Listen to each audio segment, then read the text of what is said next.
Sai with Chitra. சொல்லத்தான் நினைக்கிறேன். முதல் நாள் ஷூட்டிங் ஜெமினியில் தான் ஷூட்டிங்.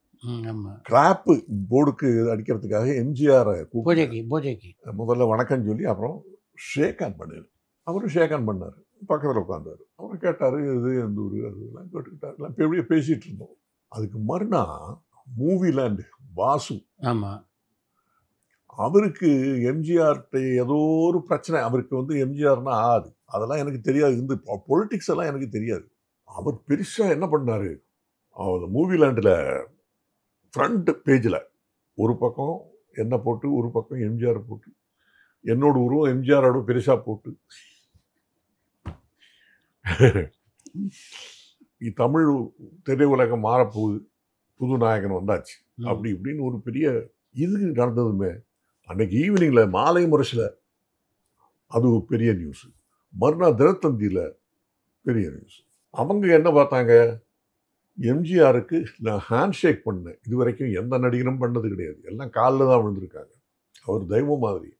எனக்கு எங்கள் அம்மா அப்பா காலில் தான் நான் விழுந்து மற்றவங்க காலில் விழுந்து பழக்கம் இல்லை. நான் ஹேண்ட் ஷேக் பண்ணேன். அப்போது எனக்கு ஒரு ஃபோன் கால். மோகன சுந்தரம் நினைக்கிற அவர் பேர். நான் தான் எம்ஜிஆர் ரசிகர் மன்ற தலைவர் பேசுகிறேன். எல்லாரும் காலில் விழுந்து கும்பிடுற கடவுள் அவர். நீங்கள் ஏதோ கை குலுக்கினீங்களாமே, ஹேண்ட் ஷேக் பண்ணீங்களாமே அப்படின்னு சொல்லி உங்கள் படம் ஒரு தியேட்டரில் கூட ரிலீஸ் ஆகாது அப்படின்னு ஃபோனை கீழே வச்சார். அப்போ நான் புரிஞ்சுக்கிட்டேன், இது இப்போ இது அரசியல் பொலிட்டிக்ஸ் சமாச்சாரம். இதில் போய் நான் மாற்றுறது நம்ம இனிமேல் சும்மா இருக்கக்கூடாது. நம்ம சொல்லிடுறோம். போய் வேற பாலச்சந்திரட்ட போகிறேன். பாலச்சந்திரட்ட போய், சார் இந்த மாதிரி ஒரு ஃபோன் கால் வந்ததுன்னா உங்களுக்கு தெரிவிக்கணும், உங்களுக்கு தெரியாமல் இருக்கக்கூடாது. நான் இதெல்லாம் எதிர்பார்த்தது தான் அப்படின்னாரு அவர். இங்கே இருக்கிற அரசியல் அந்த மாதிரி தான் இருக்குப்பா, என்ன பண்ணுறது, எதிர்பார்த்தது தான். இதனால இந்த படம் ஷூட்டிங் நடக்குதா இல்லையா? நடந்தது. 3 நாள் நடந்தது. 3 நாள் ஷூட்டிங்கே நடந்தது. அவர் டக்குன்னு இவரை கூப்பிட்டார், மணியனை. 3 நாள் ஷூட்டிங்கில் நான், சுப்பையா, அது 3 ஹீரோயின் எனக்கு இதில் சொல்லத்தான் நினைக்கிறேன். ஸ்ரீவித்யா, ஜெயசித்ரா, ஆமாம், சுபா. அப்போ அவர் டக்குன்னு நீங்கள் நான் மணியனுக்கு சொல்லிடுறேன் அப்படின்னு சொல்லி அவரை கூப்பிட்டாரு. அவர் தம்பி எனக்கு ரொம்ப சங்கடமாக இருக்குது, எப்படி சொல்கிறது, என்ன சொல்கிறது தெரியல. நான் இந்த படத்தை நான் இப்போது நிறுத்தலைன்னா என்னோட பெரிய படம் நம்ம போயிட்டுருக்கு எம்ஜிஆரோட, சிரித்து வாழ வேண்டும் நினைக்கிறேன். அது ஒரு டைட்டில். அந்த படம் இன்னும் போயிடும். அவருக்கு டேட் கொடுக்க மாட்டார். அதனால் இந்த படம் வேண்டாம், நிறுத்திடலாம் அப்படின்ட்டார். அதுக்கப்புறம் நான் பண்ண வேண்டிய ரோலை சிவகுமார் பண்ணார். அதில் கமலஹாசன்லாம் கூட இருந்தாங்க அதில். அப்படி சிவகுமார் அந்த ரோலை பண்ணார். இதை கேள்விப்பட்டதுமே கவிஞர் கண்ணதாசன் அவர் எனக்கு ஃபோன் பண்ணார். நான் உங்களை அர்ஜென்ட்டாக பார்க்கணும் அப்படின்னாரு. நான் சொன்னேன், இல்லையா நான் உங்களை பார்க்குறேன். இங்கே கவிதான்னு நம்ம இதில் சிபி ராமசாமி ரோட்டில் ஈவினிங்கில் ஒரு 6 கல்யாண மண்டபம் அங்கே தான் இருப்பார் கவிஞர். அப்போ 6 மணிக்கு என்னை வர சொன்னார். அங்கே வந்தேன். இது ரொம்ப நம்ம தலையில் எடுத்துப்பா, நம்ம துரதிருஷ்டம். என்ன பண்ணுறது, ஒரு நல்லது ஒரு நல்ல ஒரு டேலண்ட்டு ஃபிலிம் இன்ஸ்டியூட்லாம் போய் ஒரு தமிழன், முதல் தமிழன் இதுக்கும் நான் தான் ரொம்ப சந்தோஷப்பட்டோம். இது மாதிரி ஏதோ நடக்க போகுது நல்லதுன்னு. இப்படி பண்ணிட்டாங்களே பாவி பசங்க அப்படின்னு ரொம்ப வருத்தப்பட்டார். வருத்தப்பட்டு இருந்த இடத்துல இருந்து என்ன பண்ணார், சிவாஜி சாருக்கு ஃபோன் பண்ணார். நிறைய தலையத்துக்கு எங்கே போகுது பாருங்க ரூட்டு. அவருக்கு ஃபோன் போட்டு இது மாதிரி, என்ன எல்லாம் நம்ம அதில் சும்மா இருந்துருவா, என்ன நடக்குது தெரியுமா உமக்கு, சிவாஜி சொல்றார், என்ன நடக்குதுன்னு தெரியுமா உமக்கு அப்படின்னு சொல்லி இதை சொன்னார். சும்மா இருக்கக்கூடாது, அந்த தம்பியை இது மாதிரி சும்மா இது மாதிரி பண்ணக்கூடாது. நீங்களாம் மனசு வச்சிங்கன்னா அவருக்கு படங்களில் நீங்கள் கொடுக்கலாம். கூப்பிட்டு கொடுங்க. அவங்க வந்து நம்ம இல்லைன்னா நம்மெல்லாம் இருந்து பிரயோஜனம் இல்லை, அந்த மாதிரி நம்ம பண்ணக்கூடாது அப்படின்னு ரொம்ப இதாக பேசினார். ஒரு 10-15 நிமிஷம் பேசிலாம் முடிச்சு எல்லாம் முடிஞ்சதுக்கப்புறம் ஒரு 15 நிமிஷத்துக்குள்ளே அங்கேருந்து போகணும். சின்ன அண்ணாமலை சிவாஜி சாரோட பிஏ, சிவாஜி சாரோட ரசிகமன்ற தலைவராக இருந்தார். ஆமாம், அவர் சிவாஜி சாரை வச்சு படமும் பண்ணிட்டு இருந்தார். ஆமாம், அவர் வந்து டக்குன்னு ஃபோன் பண்ணார். ஃபோன் பண்ணி இவர்கிட்ட கவிஞர்கிட்டயே, நான் கேள்விப்பட்டேன், அதான் ஐயா சொன்னாங்க, நான் வந்து ஐயா சொல்லியாச்சு, நான் ஒரு படம் பண்ணிகிட்ருக்கேன், ஜென்ரல் சக்கரவர்த்தி. ஆமாம், அதில் கே ஆர் விஜயா. ஆமாம், அதில் வந்து ஹீரோவை போட சொல்லிருக்காங்க. அவர் பெரியவர் ஹீரோவாக இருக்கும்போது நான் என்னது பெரிய ஹீரோ, பட் ரொமான்டிக் லீடு போட சொல்லிருக்காங்க. சரி சொல்லி ஜென்ரல் சக்கரவர்த்தி அப்படி பண்ணேன். அதான் முதல் தமிழ் படம். இல்லை, அது வரந்த அந்த படம் ஷூட்டிங் நடந்துட்டு இருக்கும்போதே இங்கே விசி கணேசன் ஒருத்தர் இருந்தார். ஆமாம், அவர் என்ன பண்ணார், தூண்டில் மீன்.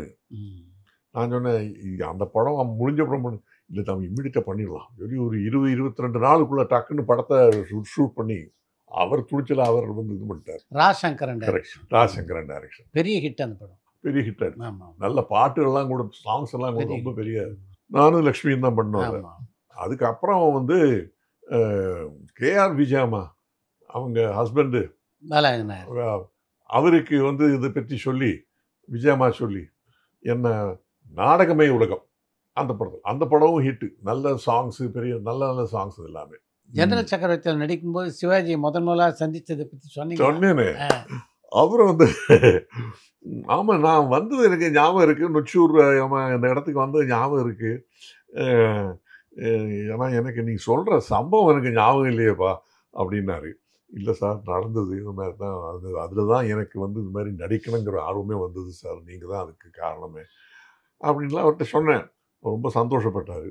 அந்த படத்தில் ஷூட்டிங் டைம்லேயே அங்கே ஊட்டியில் நடந்தது ஷூட்டிங்கெல்லாம். நான் வந்து அவருக்கு மருமகன் தான் நடிப்பேன். பொண்ணுக்கு வந்து அவர் ஒரு மோதிரம் கொடுத்துருப்பாரு. அந்த மோதிரம் வந்து அந்த பொண்ணு வந்து கவிதா, அது வந்து லவ்வர், அதுக்கு எனக்கு வந்து அந்த மோதிரத்தை கொடுக்கும். நான் ஒரு கிரிக்கெட்டர்.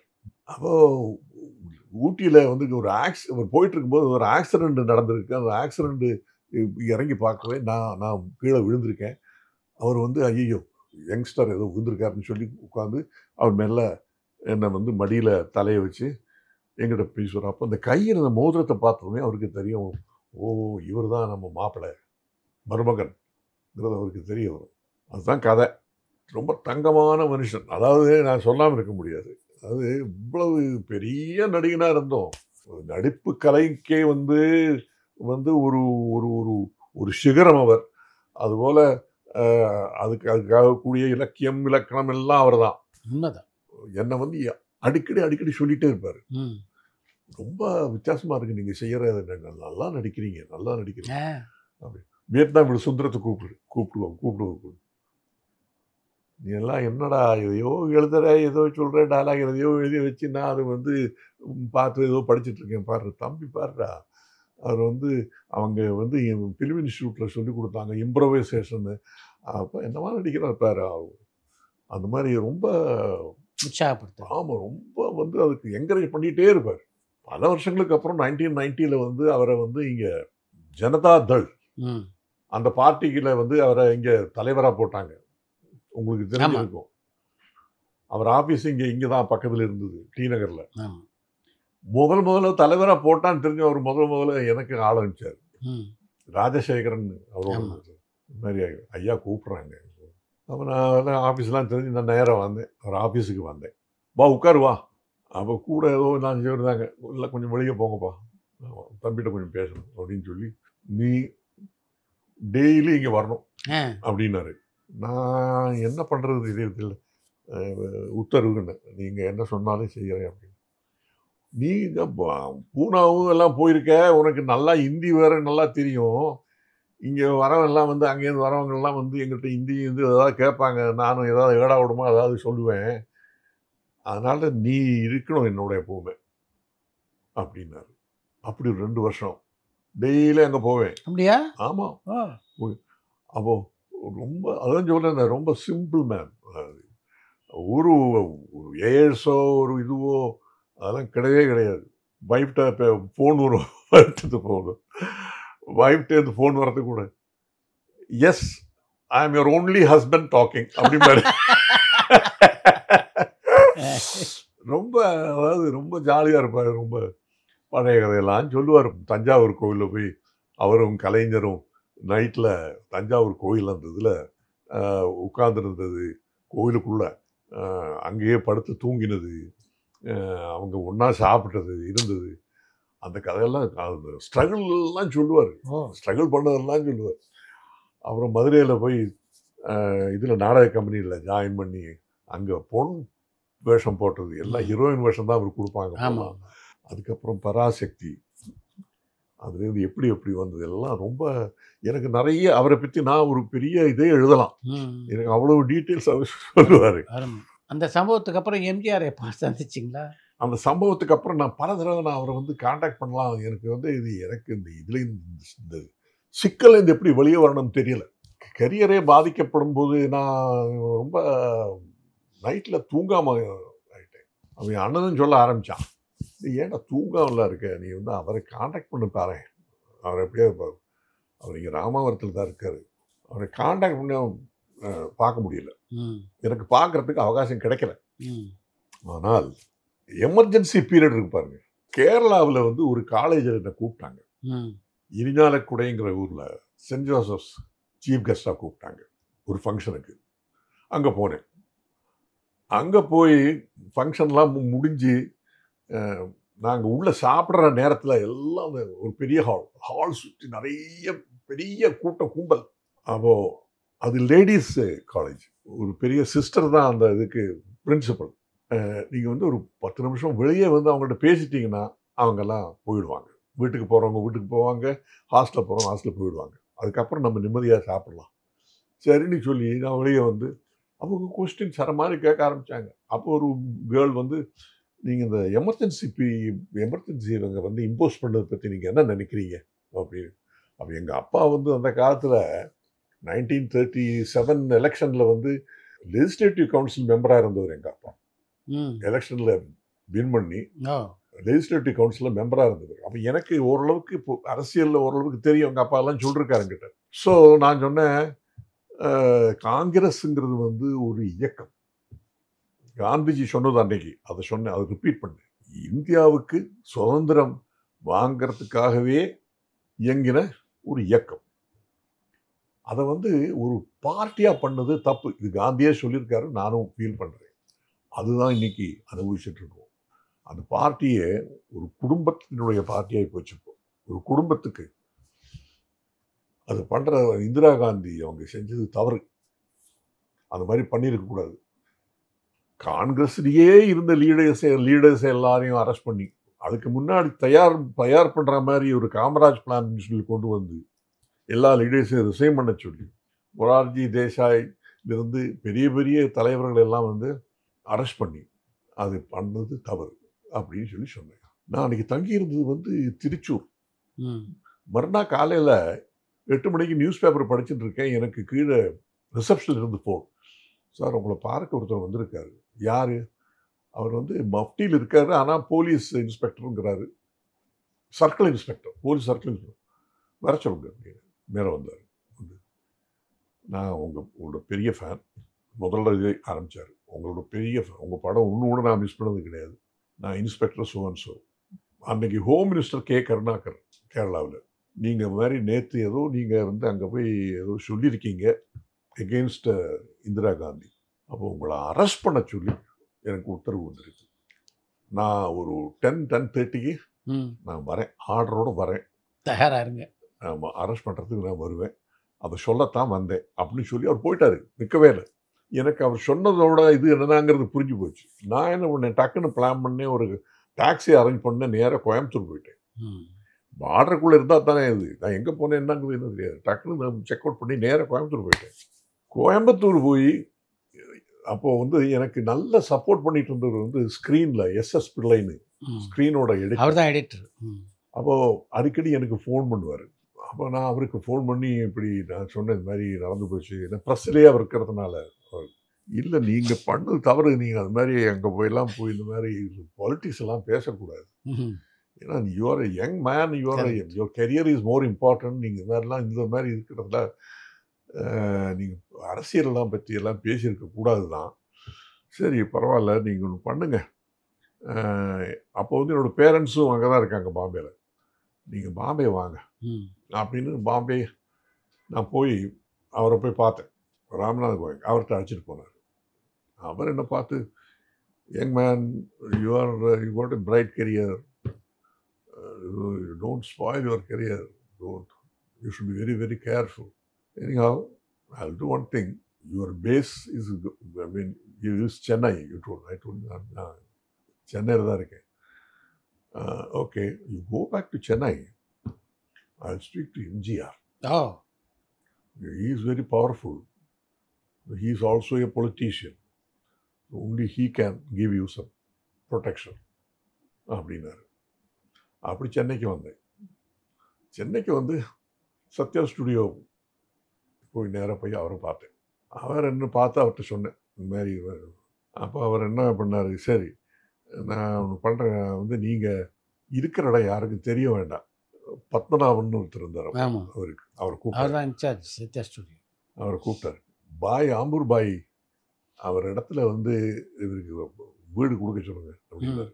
அங்கே சத்யா ஸ்டுடியோலேருந்து கொஞ்சம் நம்ம வந்ததுமே டவுன் பிளானிங் ஸ்கீம் ரோடு இப்போவும் இருக்குது. அந்த ரோடு அது அப்படியே உள்ளே போகும்.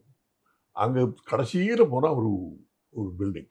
அந்த பில்டிங்கில் ஆம்பூர்காரர் வந்து இந்த கிரவுண்ட் ஃப்ளோரில் எல்லாம் இந்த இது லெதர் கார்மெண்ட்ஸு நிறைய இது போட்டிருப்பார். இது அப்போ நான் சொல்கிறது, இப்போ அந்த பில்டிங் என்ன தெரியாது.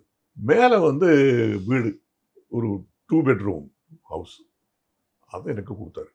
அங்கே இருந்த யாரும் நல்ல காற்று வர, யாரும் ஃப்ரண்ட்டில் ஃபுல்லாக ஒன்றுமே கிடையாது, நல்ல காற்று.